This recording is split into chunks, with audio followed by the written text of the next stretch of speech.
Hello friends, कैसे हैं आप सब। बेसिकली मैं इस वीडियो में 6 ऐसे स्टॉक्स डिस्कस करने वाला हूं जिनमें रिस्क रिवॉर्ड रेशियो अभी भी फेवरेबल है।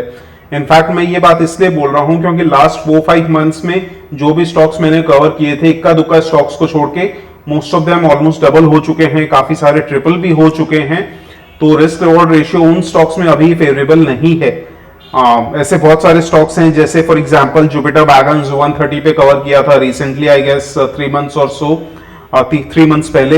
एक्शन कंस्ट्रक्शन, अपार इंडस्ट्रीज तो ट्रिपल हो चुका है, Garden Reach, Ramkrishna forgings double से ज्यादा हो चुका है, टीटागढ़ वैगन्स ट्रिपल से ज्यादा हो चुका है, इलेक्ट्रा ग्रीन टेक जिनमें प्रॉफिट बुकिंग भी हो चुकी है, Avantel, Amber, Data Patterns, Polycab, BLS International, KPI Green. तो इन सब स्टॉक्स और ऐसे बहुत सारे स्टॉक्स हैं जिनमें risk reward ratio at this point favourable नहीं लग रहा।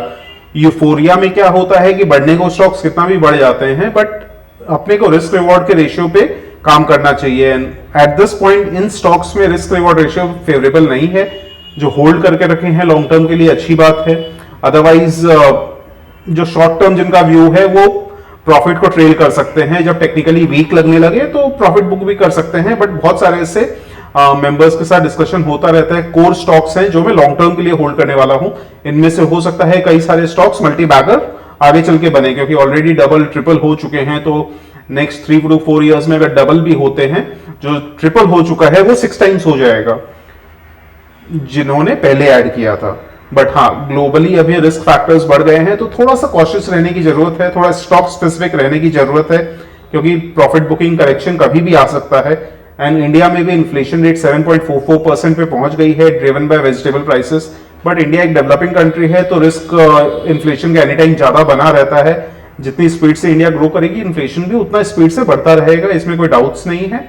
बट हाँ, जो वेजिटेबल, फ्रूट्स, इन सब के प्राइसेस अगर कम आ जाएंगे तो इन्फ्लेशन भी रैपिडली कम आ जाएगा। अगेन यूएस गवर्नमेंट की जो बॉन्ड यील्ड है 10 ईयर की, वो 4.35% पहुंच गई है। उससे क्या होता है कि जो रिलेटिवली स्टॉक्स जो ज्यादा अट्रैक्टिव होते हैं वो अब कम अट्रैक्टिव हो जाते हैं, क्योंकि अगर उनको जो गवर्नमेंट बॉन्ड यील्ड है वो भी अगर 4.35% में मिल रही है, तो उनके लिए वो रिस्क फ्री एसेट है। तो काफी सारे इन्वेस्टर्स जो यूएस के हैं वो वहां पे पैसा डालना चाहेंगे। अगेन चाइना की इकोनॉमी में प्रेशर आ रहा है, डिफ्लेशन कंसर्न है, इकोनॉमिक ग्रोथ रेट फोरकास्ट की जा रही है कि बिलो 5% हो जाएगी।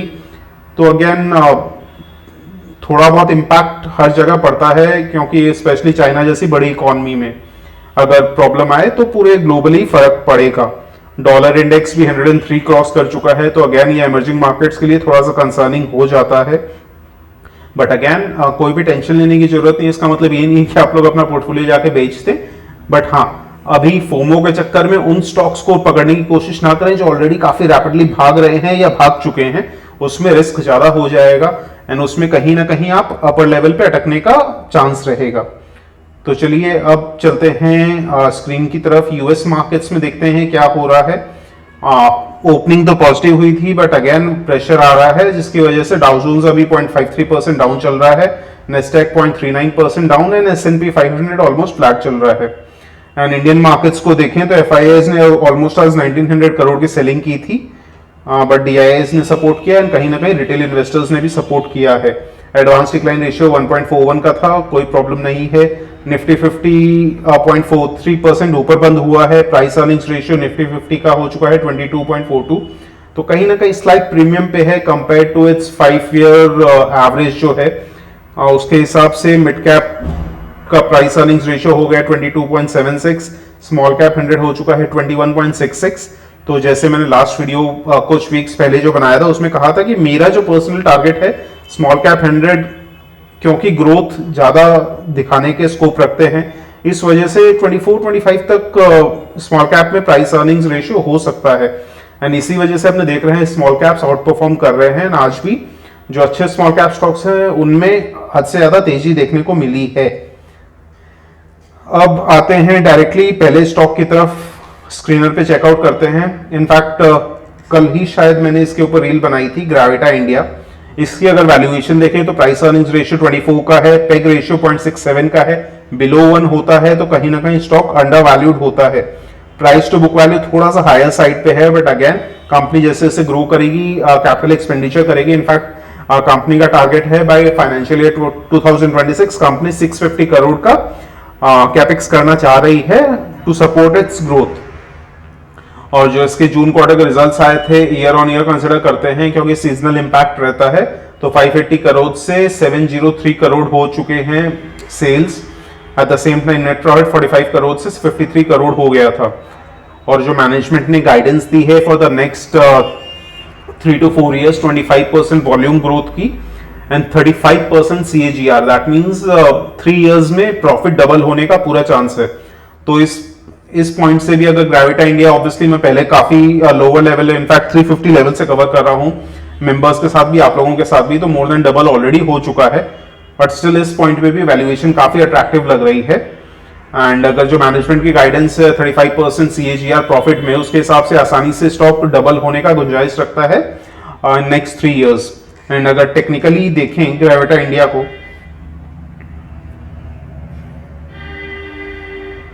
तो टेक्निकली अगर देखेंगे तो इसमें जो हायर हाइस की जो ट्रेंड लाइन है उसको लगातार उसी को पकड़ के चले जा रहा है, थोड़ा सा डिप करता है तो अगेन वहां पे छू जाता है। अभी इसी ट्रेंड लाइन के आसपास घूम रहा है। अगर इस ट्रेंड लाइन को ब्रेक करके ऊपर जाता है तो कहीं ना कहीं फास्ट एंड फ्यूरियस मूवमेंट आ सकता है ग्रेविटा इंडिया में। अदरवाइज कोई प्रॉब्लम नहीं है, स्टैगर्ड मैनर में आप ऐड करके चल सकते हैं, स्लोली एंड स्टेडली ऊपर की तरफ जाएगा ही। और स्पेशली ग्रेविटा इंडिया रिसाइकलिंग बिजनेस में है जिसका फ्यूचर आप जानते हैं कि वेस्ट की कोई कमी नहीं होने वाली है एंड गवर्नमेंट भी रिसाइकलिंग पे अच्छा खासा फोकस करने वाली है फ्यूचर में। नेक्स्ट जो स्टॉक है वो है एलेकॉन इंजीनियरिंग। इनफैक्ट मेंबर्स के साथ ये 435 पे डिस्कस हुआ था, मैंने पर्सनली 450 पे ऐड किया था क्योंकि 435 लेवल पे मेरे पास फंड्स नहीं थे। अभी प्राइस अर्निंग्स रेशियो अगर कंसिडर करें तो 35 का है, रीजनेबल है ग्रोथ को कंसिडर करते हुए। पेग रेशियो 0.36 का है। जून क्वार्टर के रिजल्ट्स भी काफी अच्छे आए थे, प्रॉफिटेबिलिटी भी डिसेंट है, 25% के आसपास है।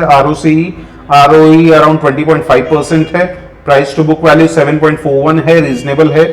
एंड जून क्वार्टर के अगर रिजल्ट्स देखें तो अगेन मार्च से जून क्वार्टर में ज्यादा ग्रोथ देखने को नहीं मिलता है, तो उस हिसाब से अगर जून क्वार्टर के रिजल्ट्स देखें तो ईयर ऑन ईयर 328 करोड़ से 414 करोड़ हो चुकी है सेल्स। नेट प्रॉफिट 42 करोड़ से 73 करोड़ हो चुका है। एंड अच्छी बात यह है कि जो प्रमोटर के जो रिलेटिव्स हैं या कनेक्टेड पर्संस हैं उन्होंने भी अभी 18 अगस्त को अराउंड 29,000 के आसपास शेयर्स लिए हैं, जो अगेन पॉजिटिव हो जाता है, वो भी 834 के प्राइस पे। तो दैट मींस प्रमोटर्स अभी भी बुलिश हैं इस प्राइस पे भी, तो ये अगेन पॉजिटिव हो जाता है। एंड जिन मेंबर्स ने, ऑब्वियसली काफी सारे मेंबर्स ने एलेकॉन ऐड किया था 435 पे, तो 870 हो जाएगा, तो वैसे ही उनके लिए डबल हो जाएगा। लेकिन अभी भी अट्रैक्टिव लग रहा है लॉन्ग टर्म के लिए।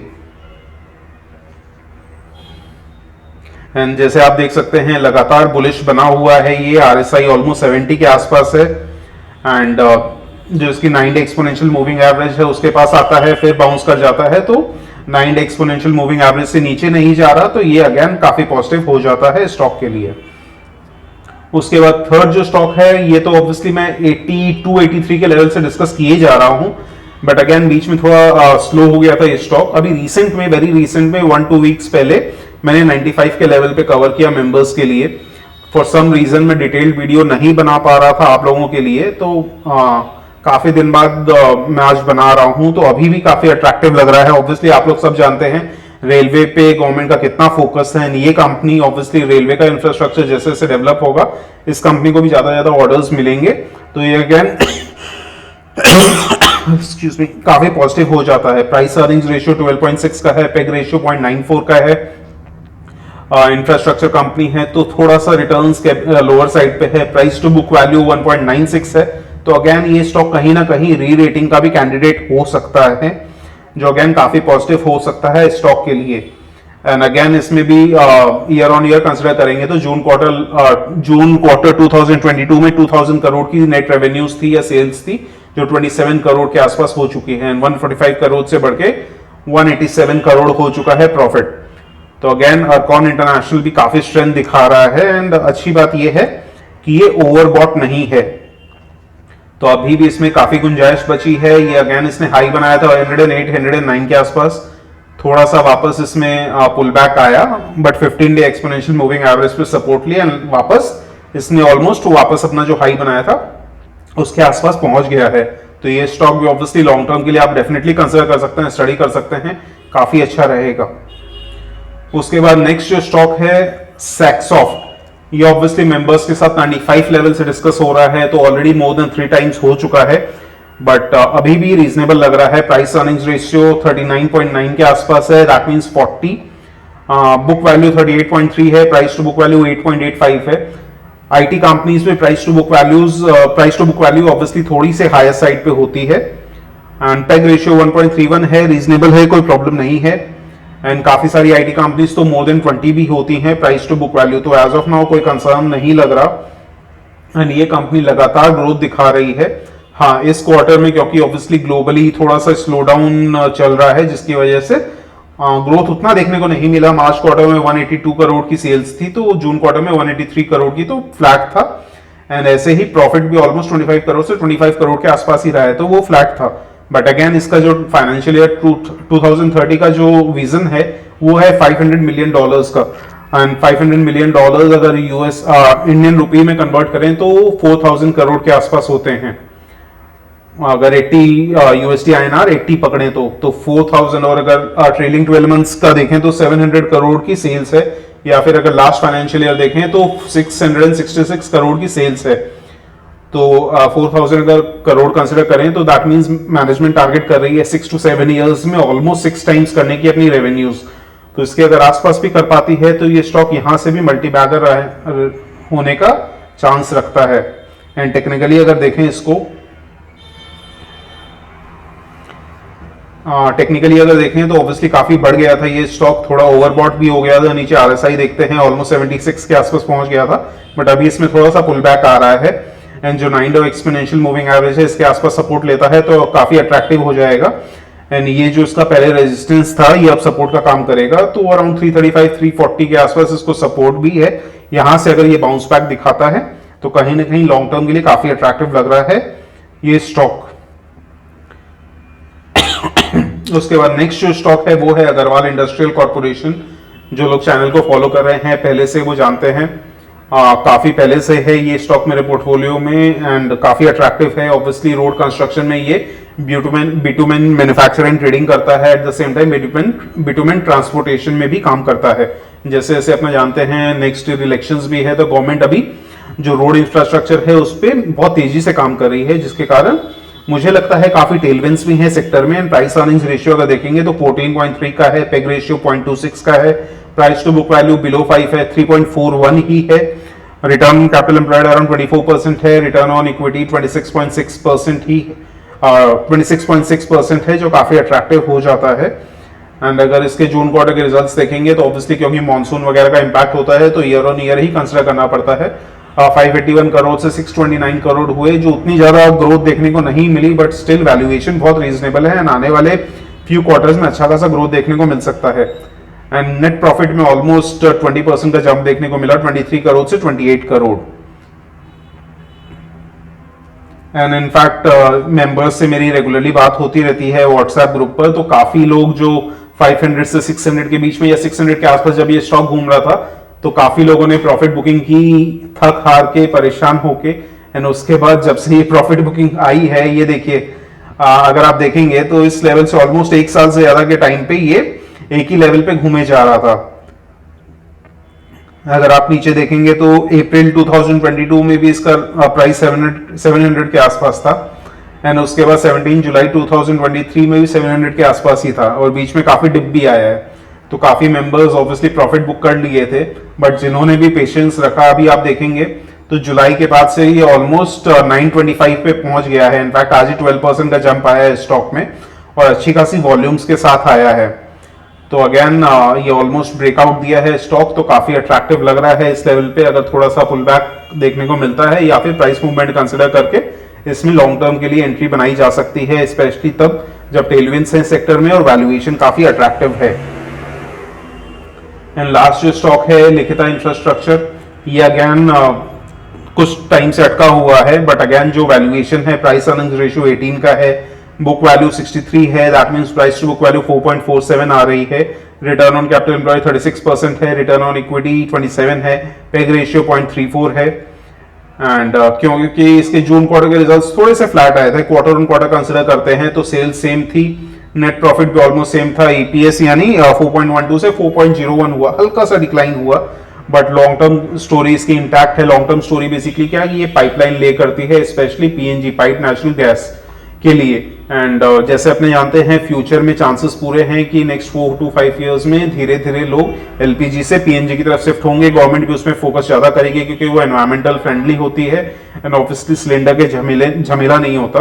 एंड जितने भी न्यू प्रोजेक्ट्स आ रहे हैं सब में ऑलरेडी पीएनजी कनेक्शन का ही PNG connection already laid down है, तो इसकी वजह से लिखता इंफ्रास्ट्रक्चर काफी अट्रैक्टिव लग रहा है, बट ऑब्वियसली थोड़ा सा कंसोलिडेट कर रहा है।